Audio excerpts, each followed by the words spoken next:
Pasan,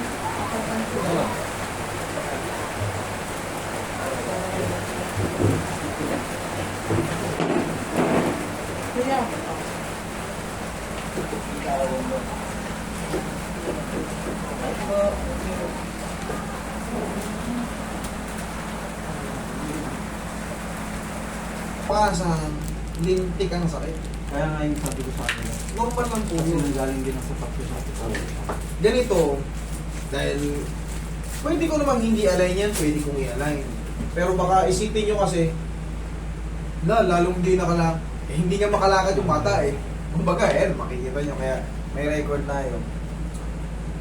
Ang advantage lang yan, pwede kong ano yan eh, pwede kong ano yun muna ngayon.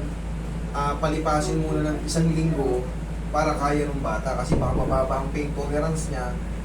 Kasi lintik ang sakit niyan, kahit hindi nga natin hawakan eh. Kahit sariling kilos niya lang, masakit talaga, gano'n niya lang yan. Oh. Pero pag in-adjust ko yan, mababawasan yung sakit, pero still may pain pa rin. Pero hindi niya pa rin pwedeng itapak talaga. Hanggat maaari, ganun nyo muna siya ng tungkod. Mataas ba ang pain tolerance niya? Mataas ba ang pain tolerance mo? Matibay ka ba sa sakit? Masakit ba pag ano? Kaya naman pag mahinawakan ko. Kaya? Masakit. Ilan? Sige nga, higa ka nga. Higa ka nga ako. Tingnan muna natin. Titingnan ko muna kasi baka himatay siya pag mahina ang pain tolerance siya. Higa ka. Pwede naman. Ha? Hindi. Ayun lang talaga iniindan niya, parang hindi parang mali ko. Ganyan. Sakit ko ya? Hindi. Hindi, ito. Masakit. Ito. Kaya? Ayan. Masakit. Parang inaantok na si Baby. Parang huwag ko na kayang ganun. Nakapapin ko. Parang mukhang nervyoso si Uno eh. Sunod talaga namin. Pero kaya na. Kaya mo yan.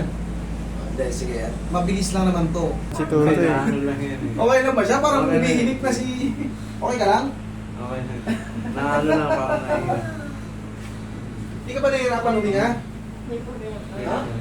Ganyan talaga siya. Eh syempre, hindi ko siya kilala. Kayo, mas kilala niya anak niyo.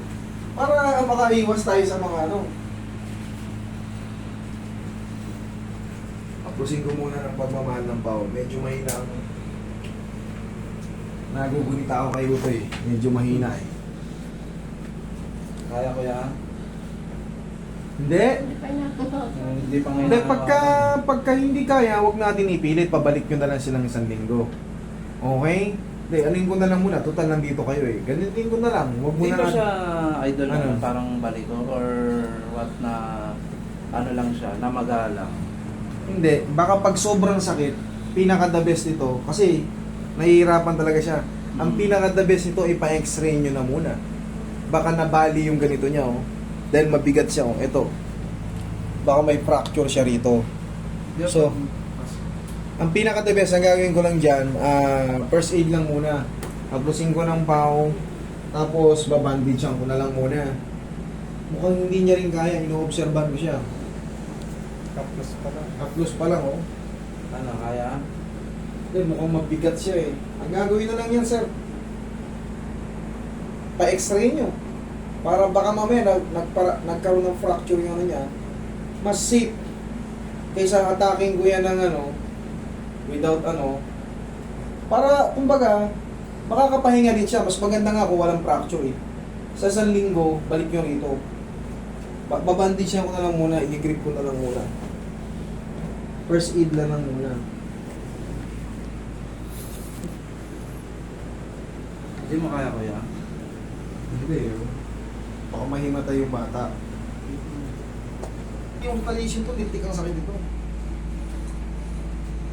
Oh, bandage pa lang nga yan.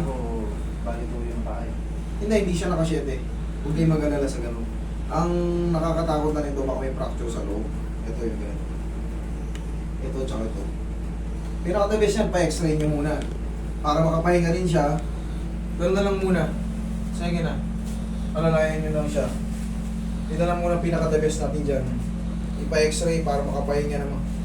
Siyempre, pag nandun na kayo sa bahay nyo, 1 linggo lang muna para mas the best i-adjust. Or, pag nakita natin may x-ray, hindi na natin pakikailaman. Maaaring dalhin nyo sa ortho. Okay? Pakas din. Okay na to eh. Sige to eh. Huwag ka na